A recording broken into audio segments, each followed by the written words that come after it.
Hey everyone, this is National Master José, and today we're going to be taking a look at endgames of Rook versus Pawn. Now, these endgames are not as rare as you might think, because often in the endgame, one side has to give up the Rook for the opponent's passed pawn, and the game material is left like this: one pawn versus one Rook. Now, it is useful to know in these scenarios what should the attacking side do in order to try to win.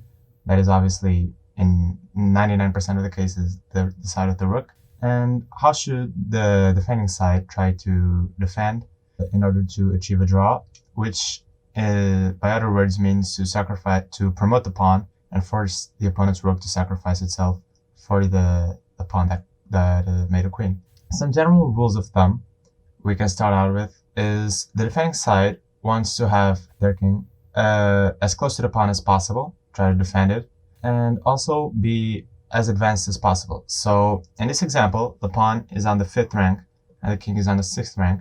As we'll see, white can win if he is to move. Now, black should be trying to push his pawn as far advanced as possible, with the help of the king, of course, and try to make the queen. And these are quite obvious things, one would think, but it is always important to review these rules. Now, the attacking side wants to cut off the connection between the king and the pawn to try to take it later on, and wants to bring his king as close as possible to the action, in this case to the A file or the B file, to try to as well cut off the opponent's king's connection to the pawn and try to stop it from queening. So in this example, it is white to move, and it is a very basic example, but some of you that are not familiar with this type of endgame will probably find it a little bit challenging. So I invite you to pause the video now and find the winning move for white. So let's start out by ruling out Rook h6 check, which is something that we often do just as a chess player's instinct. We just want to check the black king and try to maybe gain some tempos.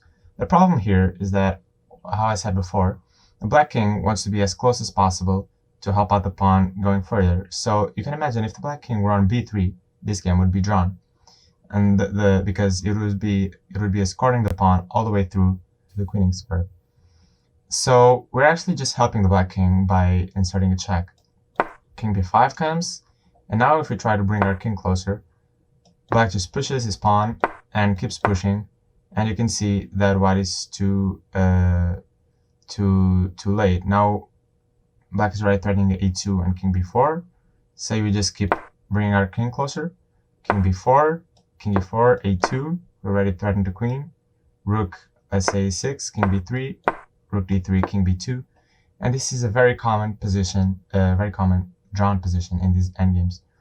Black is threatening to queen, and this position is just a draw because white has to confine himself to just check black for eternity, or just agree to a draw. So, but we'll look at this endgame a little bit more in detail a little bit later on. Now, the correct move, and let's go back. The correct move here is a very intriguing one. It's Rook h5. So we try to cut off black's king from coming further. This is where this Rook pawn really doesn't help. If you were on b5, the black king would still have a way, shielded by the pawn, to come forward. But here it has absolutely no way to come forwards, and this will prove to make it a losing position for black. Black can just wait with a king, but that obviously doesn't help. What he would try to do is a4. And now we bring our king closer, and again, waiting with a king doesn't help black, so b3. And now here comes the move you had to spot before Rook h5. It's Rook h3. So you can see that we have successfully get the black king on a6 away from the action, and now he can't defend his own pawn. So now he will try to push it, as there's no way to protect it, and then comes Rook a3 check. Once the king moves, we successfully take the pawn and win the game. So this is a very, very important position. In these types of endgames of Rook versus pawn, you often, well, always have to count the tempos. you can know all the rules, but in the last instance, you always have to count the tempos and see if you can do things like this. Because, for example, if the pawn were on a4 and the king on a5, you could not do the same thing of cutting off the king, because the pawn would already be too far ahead, and there wouldn't be this check trick, and the king could protect the pawn. So it is always very important to count the tempos, even though you know the rules in these endgames. So let's go to the next position. This is another very important position, and this is known as the rodeo of the king. Quite a funny name. So I won't explain it yet. I'll leave it to this position, where it seems that white should win easily than in the previous example, because the white king is already quite close to the pawn. With this said, it is quite hard to do so, because the problem is that you would like to bring the king closer, but the black king actually cuts off the white king from coming to the pawn. This is often a sort of a motif that happens in these endgames quite often, where the black king, or the side has a pawn, cuts off the opponent's king with his own king. So if this king can get to attack the black pawn in conjunction with the rook, it'll never be able to take it, well, usually. So here you have to find a way to bring our king closer. So king c6 obviously does not help. Then rook on b4, and the white king is still stuck. You can insert a check, but the king will just keep coming. And what happens very often in these endgames as well is this sort of scenario. The white king comes, and now if black queens, white actually delivers checkmate on h1. So here is a key move, but obviously a very obvious move, which is to promote to a knight with check. This position is drawn. It's rook versus knight, but in this particular position, the game is drawn. So don't fall into this mistake of just giving checks and checks and checks and hoping for this checkmate pattern, because, or with any pawn that's not a rook pawn, this will not work out. If it's a rook pawn, it will work out because the knight will run out of squares after it's promoted. So here, the rodeo comes with king b6, and the king tries to go around the pawn in order to attack it. So black must keep on pushing the pawn. He has no better moves. King a5, b3, king a4, and suddenly the position, well, it obviously was already winning, but now it's clear that it's winning. If black brings the king closer, rook c8 check, king b2, and rook b8 will take the pawn on the next move. And if he advances his pawn, rook b8 stops it from queening, and after king c3, king is too short. After king a3, we will take the pawn, next move as well. So this is another very important position and motif known as the rodeo. I don't want you to memorize these positions. I want you to understand the concepts, because this, for example, would work with any pawn that's not a rook pawn, as obviously in the rook pawn, the king couldn't like go out of the board to do the rodeo. So let's go to our next position, in which we can see a different motif, which is the opposition with the kings. So it's even black. It's white to move here. We try to get our king closer, and it looks like the pawn and the king are already quite far advanced. Black will just play c3 and c2 and king d2 in no particular order, and it looks like the pawn is already going to make a queen, but we can stop it just in time with this very neat move, king f3. So black has only one good move, which is c3. If king d2, he drops connection of the pawn. So c3, and now we insert a check, which looks very counterintuitive because the pawn is getting so close and it looks like it's about to queen. But this is where counting the tempos also comes in. White is just on time. King c2, king e2, and once the king steps out to try to help the pawn, king d3. And now black has only one good move, c2, and after rook d2, we're just in the nick of time where we stop the pawn from queening. We pin it, and we'll win it on the next move. So this is another very common motif, which is to actually try to drive the black king away, either back or in front of its own pawn, or you can gain its tempo. Let's go on to the next one. Here it's an example that I've sort of hinted to in another position. It's white to move, and as I said, you cannot win it with rook h3 to try to make that cutting maneuver, because black will just push a3, and now the king is even too far away. Let's say just some random move a2, and now we don't have rook h2 obviously because the pawn queens.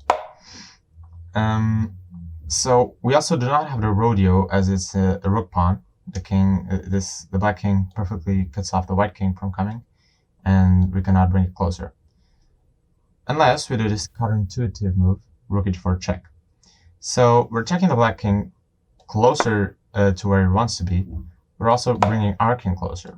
And as I've shown it before with the knight pawn, we get to this position where king b3 is the only move that wins.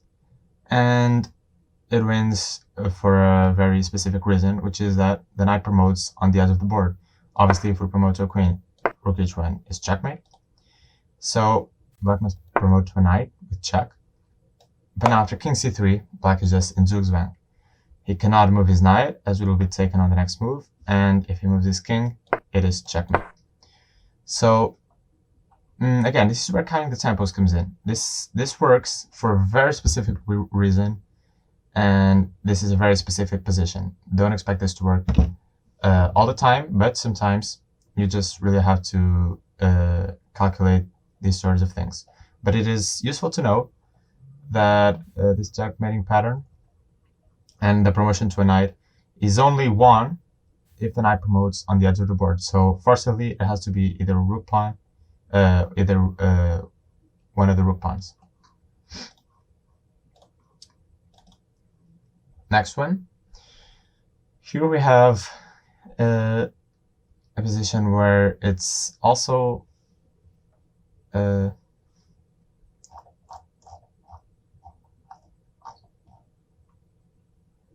we have a position where it's also interesting to see how white wins. It's funny that oftentimes the kings are tricky. It seems like they're a slow piece. They can only move one file closer at a time. But here the king really seems like it's just so fast. Even though the enemy's pawn and king are so well positioned and so far advanced. White to move king f5, we bring our king closer, b3, king e4, b2, rook b8, we need to stop the pawn from queening, king a3, and by some magic, the king is just on time. It came all the way from g6 to c2, and it stops the pawn from queening just on time. So this is, again, I'm showing this position because I want to stress out how important it is to calculate the tempos and not be conditioned just by the rules. In theory, this should be, well, black would have very substantial probabilities of drawing this game, as the pawn and the king are already so close to the promotion square. But in reality, white just gets there right on time. So always calculate your positions, even if it feels like it's counterintuitive or should be a draw. Now, this is a very, very, very important position, arguably the most important position of today's lecture. It's obviously white to move, or black would just win the game by taking the rook. It's when the rook is in front of the pawn.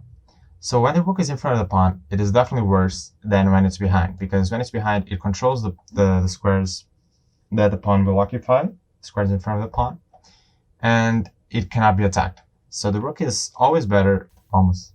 I always say this almost because chess is really a very complex game and the rule can be applied for every single situation.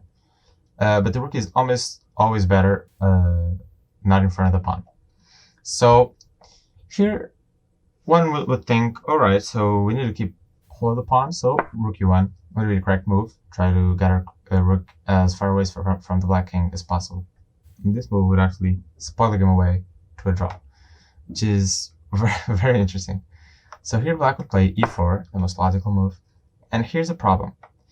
The only way for the white king to come closer to the pawn and attack it is by a rodeo. Now, if white tries to do it, black will just cut off white's king. And this is very, very interesting and unique. Since the rook is in front of the pawn, it really has no mobility. If, say, rook a1 to try to maybe check the black king, black just pushes onto the pawn, and the king and the rook are just not in time. The rook would have to waste more tempos to attack the pawn, stop it from queening, and the white king is just too far away. So even if white tries to do the rodeo with king d7, black just cuts it off with king d5. And if a check is inserted, king c4.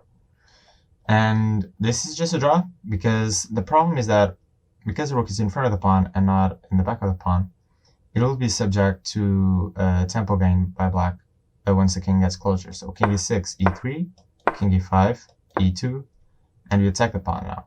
If we had another tempo, this would be a draw. But here we just go somewhere, rook e1, for example, and king d3, and the game is going to be a draw after king d2. So we need to find another move that not rook e1, which is quite funny. The move here is rook e2, double exclamation mark. So what we want with this move is actually to waste a tempo, which is insane in these endgames. We very, very, very rarely want to waste tempos, but here we actually do. Because, well, the rook is in front of the pawn, and the king's positions are very unique.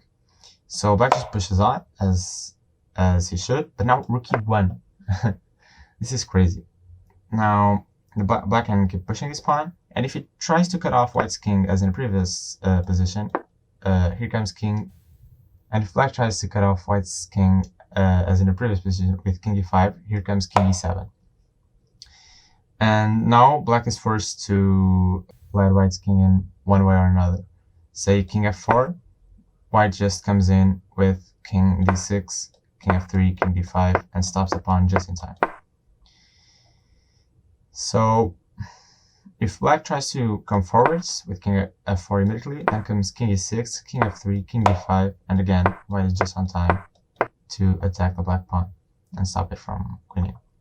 This is a position, you shouldn't memorize this position, as I always say, you should try to understand them. Here, the only thing you should understand is that white needs to waste a tempo in order to do the rodeo. He needs to give black the move and make black choose where he's going with the king. So rook e2, e4, rook e1. Brilliant maneuver.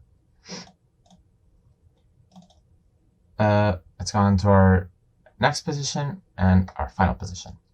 This is also one that I showed earlier on in the video, another position. It's actually black to move here.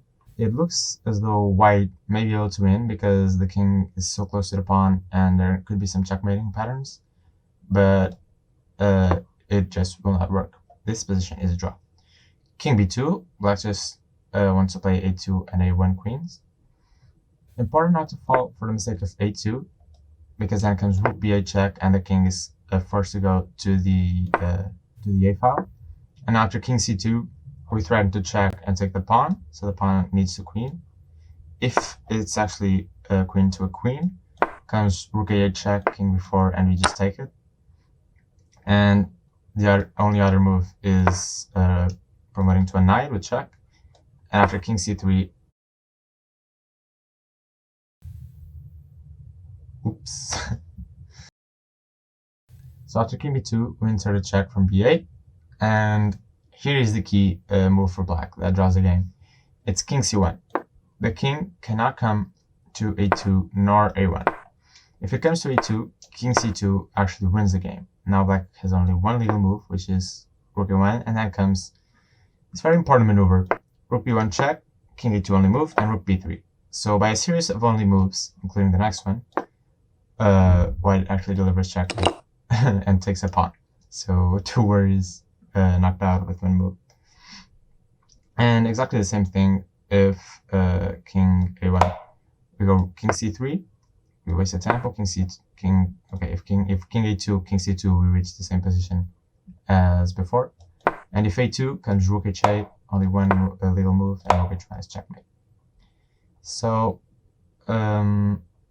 black here has only one move that draws the game, which is rook c1, king c1, sorry, exclamation mark. Now, if the rook attacks a pawn, king b2, and the pawn will be pushed again.